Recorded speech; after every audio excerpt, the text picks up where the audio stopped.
Good evening, and welcome into the evening edition of From Day One. Tonight, Curtis, my good friend, Irish Demon on the other side of the pond. He's got Con Carde, aka Chili De Castro, and getting what he deserves at a meeting. Irish Demon, take it away. Alrighty, I think we're live. Um, let's see here now. Yes, we are. And we should be. Well, I'm back as promised. As promised, I'm back. Just gonna wait here for a minute for a few people to get in before we get stuck into it. I did have a look to see if he was going live, and I did not get the notification. I was in the shower, so I missed it. Oh, And I'm just going to do a really, really quick video just to Mr. Conan. explain what went on at this thing. It is actually kind of funny. What happens in the background? He is giving this big fucking spiel, trying to make himself like this important person in the room, and there's a lady knitting at the front, and she just completely doesn't give a shit. So we're gonna have a look at this right here. As I say, I'm literally just going to play this and I'm going to go to bed because I'm exhausted. So here goes It's nothing. pretty late over there, my friend. Literally nothing. Okay, here we go. We have Elite Park. Association and Wildlife Unlimited. Buddy, I'll see you at the meeting. He's on my beg with me, so I got to razz him a little bit. But I also want to state the wording that Nate read off. Used people deal with a lot of contracts, a lot of state contracts. 90% of that is a must-have in the contract, as far as disabilities and stuff. Okay. So that is an automatic. We must put that in. I agree with working with the him, put all the feeders, they actually lead to acting the board. With the people You can wait your turn. gems, and those are the bird hunting areas for the DNR, and they said they talk negative as far, I'll say negative, but they said we can't do that. No, I didn't get clean fortunately. I got clean after the most recent chili situation. I think we could still take and work Yeah, but on Chili can some wait his turn. access. At least he should. Fuck me. No, thank you. Oh, here we go. Alright, wait till you see me. Yes, accommodations. So, ladies and gentlemen, my name is Chili Castro.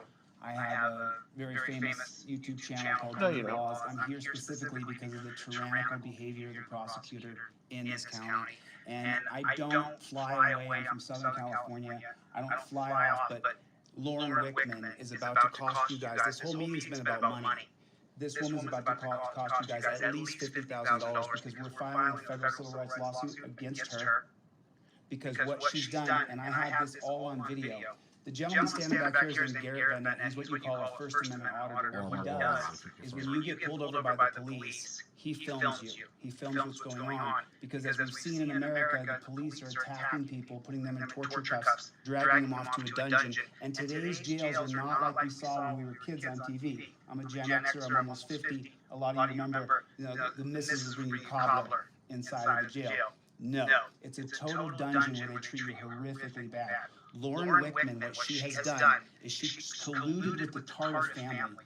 Todd Tardif, Cole Tardif, and sister Paige Tardif. Now, we FOIA Paige Tardif's emails. And Alright, I just want to draw your attention to something here, okay? Yeah. Have a look in the bottom right-hand corner. You'll see this lady knitting.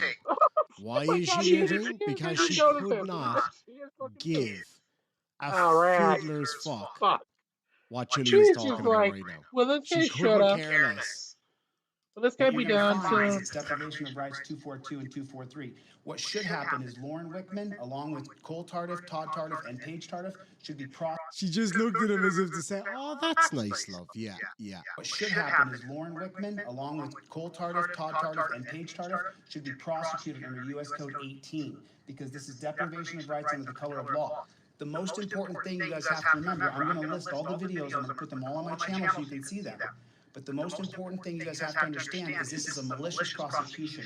From the 2022 case of Thompson versus Clark, when a prosecutor maliciously targets somebody wrongly, then that's a malicious prosecution. And that's what we'll be filing the federal civil rights lawsuit under. I have a lawyer up here in Michigan who's going to help me file that lawsuit. I'm an advocate, I'm a journalist, I'm a constitutional law scholar. Now, here is Garrett Vannett's entire crime. You see what he's doing right there? That's his entire crime. There's no weeping babe, there's no damaged party, there's no one out of money, there's nobody hurt, nobody injured. Cold targeted him. Let me give you the rundown. So, in 2021, in June, Garrett Vanette was pulled over for avoiding a car accident. He went around a median, and the cop pulled him over and gave him a 12-point ticket. They went to court, he lost. Garrett won the case. He got a 4-point ticket, and the judge was annoyed with the cop because the cop was being what I call a JBTP.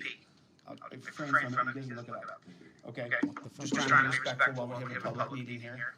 I don't have any respect for police. I've done this for 20 years, and what I've seen time and time again is that most cops treat people totally unjustly, totally unfairly, and it's your kids, and it's my kids, and it's our friends and family that these cops are hurting with those torture cuffs. So, I have 3 more minutes after this because I'm going to go next, so I'm just speaking for him right now. So, on June in 2021, he gets a 12-point ticket by Quaylen. His name's Quaylen from Delta County Sheriff's Office. So after June, on July 4th, they literally break into Garrett's house and they tow his cars away on Main Street. No ticket, no nothing. They just tow his cars away. One of the cars they towed to a parking lot right around the corner. The other one they put in the impound lot. No ticket. Has anybody here had their car towed without a ticket before? I flew here from Southern California because there's videos of these things. This isn't something I'm making up. I can prove it. You can watch it on my channel called Delete Laws on YouTube. So then Garrett, after that, after July 4th of 2021, begins to audit police as he's seen me do, as he's seen thousands of people around the country do. Then, in July 11th of 2022, outside of Garrett's outside of his work, he's working at UPHP, the doctor's park, John Lemire stalks him. He stalks him, and he follows him. And he said, because Garrett looks at him, and he gives him what we call the bird. I'll refrain, I'll just show you the action of what he gave him. And then he stalks him, he goes up to him and says, give me some ID. As you know, you have the 4th Amendment right from unreasonable searches and seizures. And Garrett says, I'm not going to give you the ID. I see the video, I have a huge channel, I cover it. It goes viral. Millions of people watch it.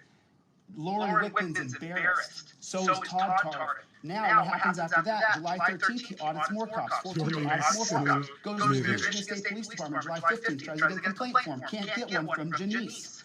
August 10th, Todd Tarter, Cole Tarter's dad. He audits him and films him. Todd Tarter doesn't like it. Then, on September 8th, he sees the coppers. He gives them the bird again. This guy's named Grubel. And then that video again goes viral. So what does Lauren Wickman do? Lauren Wickman then colludes with the Tarter family to charge him with a felony.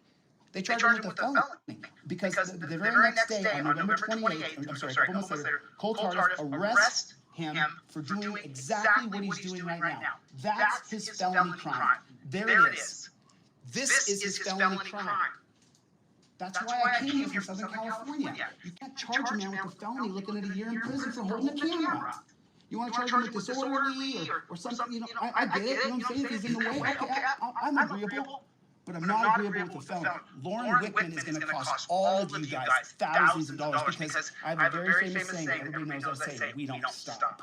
And I will never stop. This woman is costing your people and she is... All right, before he continues, right, what he's about to do here is admit that he's a frivolous litigant.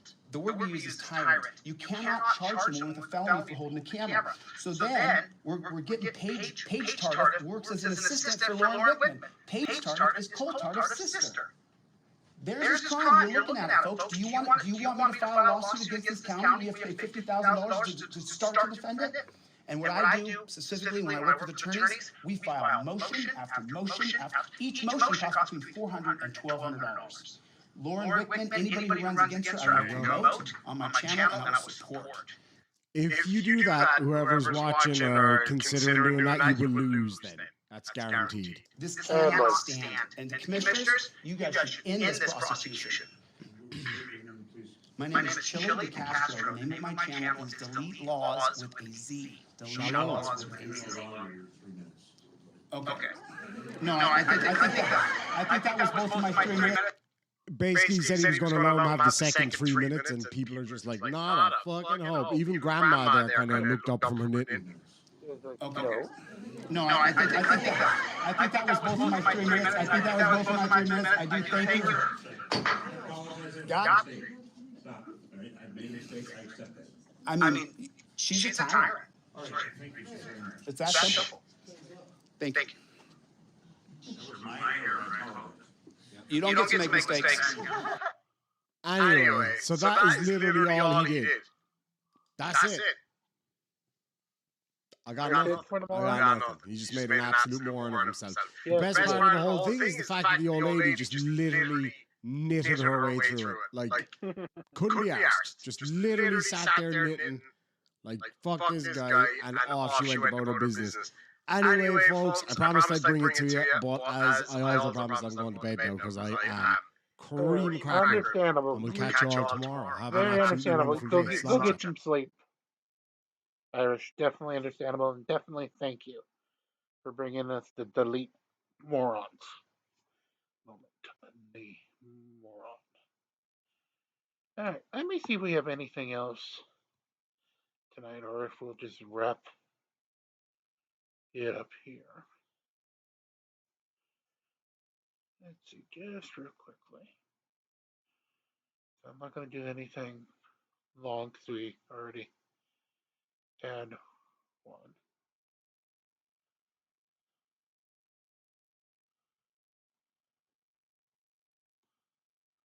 Okay, so let's go. What?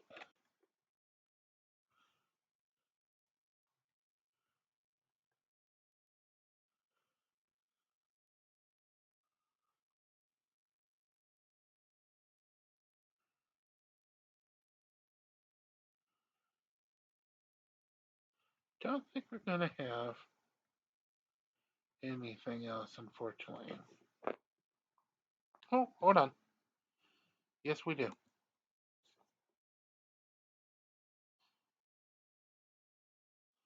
Father and son, subset auditors. Courtesy of our good friends over at Dunning. Hello everyone. Today's video takes place in Lynn County, Iowa, where I have an update on Daniel Van Neville, the father of First Amendment auditor Afro-Man Audits.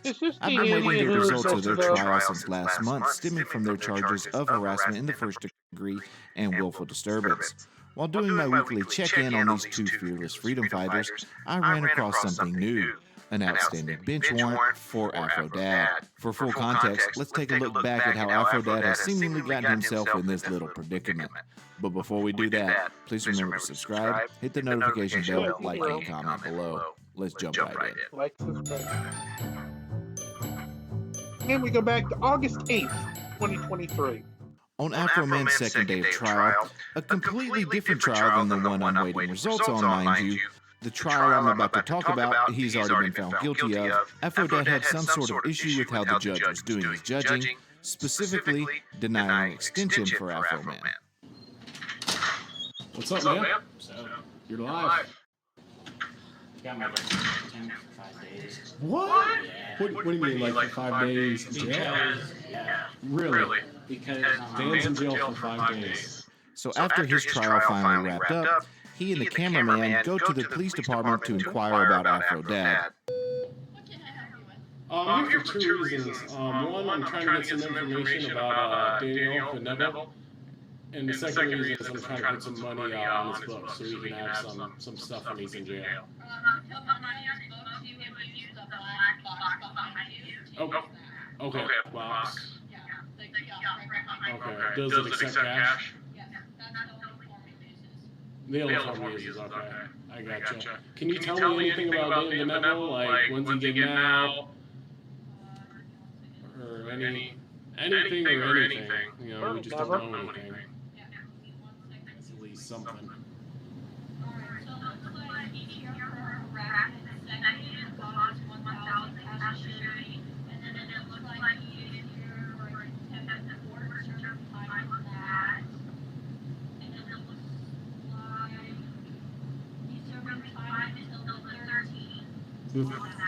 The 13th. So you said, is there a bond or is there not a bond? Of course, there wasn't a bond because usually on a contempt charge, there isn't one, and Aphrodite spent 5 days in jail. But she also mentioned something about a harassment charge. So, on the harassment second, there's a bond of 1,000, but then on the contempt of court, he served time on that one. So, other than his contempt charge, originally he was hit with this harassment in the second-degree charge. However, on September 21st, the district attorney motioned to dismiss the charge and was granted by the judge. However, again, new charges were filed for disorderly conduct and criminal mischief in the 5th degree. And this is where Afrodad starts running into his troubles. On October 9th of this year, Afrodad had a hearing scheduled, a hearing in which he decided not to attend. On that same day, a bench warrant was issued for his arrest. I actually know for a fact that Afroman and his little buddy that runs the YouTube channel, Butt Crack News Network, a hard-hitting media company famously known for its back-ended tactics, knew about these charges. A couple of weeks ago, they found this new charge in real time on a live stream while they were boasting about the dismissal of the harassment charge for Afrodad. They immediately cried tyranny, of course, and must have deleted the video because it's no longer on the Butt Crack News' feed. So much for transparency. I've also been keeping up with the Lynn County Jail inmate roster, where he has yet to appear. Now, what was Afrodad so upset about in the courtroom that led to his contempt charge and subsequent charges? Let's take a look at this clip. Yeah. Because, I've had a continuance before trial because of a medical issue. I have to go to doctors and everything, but it was denied and everything. So now I'm in dry heaving, almost getting sick in the garbage and everything. And my dad didn't like it, so said something and the judge put him in contempt for swearing. What? Yeah. So Dan's in jail right now for 5 days. Yeah. Afroman has claimed during his last 2 trials that he needed a continuance because of recurring panic attacks when he gets into a courtroom. Personally, I typically find it easy to empathize with others in situations similar to this. But when it comes to these 2 individuals, I find it incredibly difficult to feel any empathy whatsoever. Why, you may ask? Well, consider for just a moment the way they've both treated public employees, mostly women, over the past year. Here's a little compilation I put together, which is by no means the worst of what actually transpired. I'm not gonna sit here for a year and wait. Shut the fuck up, I will. Good luck with that. Aren't you supposed to be professional and courteous no matter what? I think that's exactly what I'm being. No, you're not. No, you're not. No, you're not. If you were being courteous, you would have helped me with my question, and I I said, the question, you just didn't like my answer. I told you that your charge was under review. and You then said when will it be completed? I said I do not have the answer for that. You said it better be completed by a specific date. yes, by September 8th. Duh. Why would you give me a court date for September 8th if you were going to review it for up to... Oh my gosh. You are definitely going to box her ass. Like, seriously. I'm not calling anybody a name but you because you deserve it. Because I'm the public and I have the right to redress my grievances. Sir, is there anything else that we can help with you today? The fuck? We're gonna ask you not to use your language. We're gonna help you. Shut the hell up. It's freedom of speech. Okay, well, You need to learn sir, the First Amendment. Everyone is fucking dumb and dirty.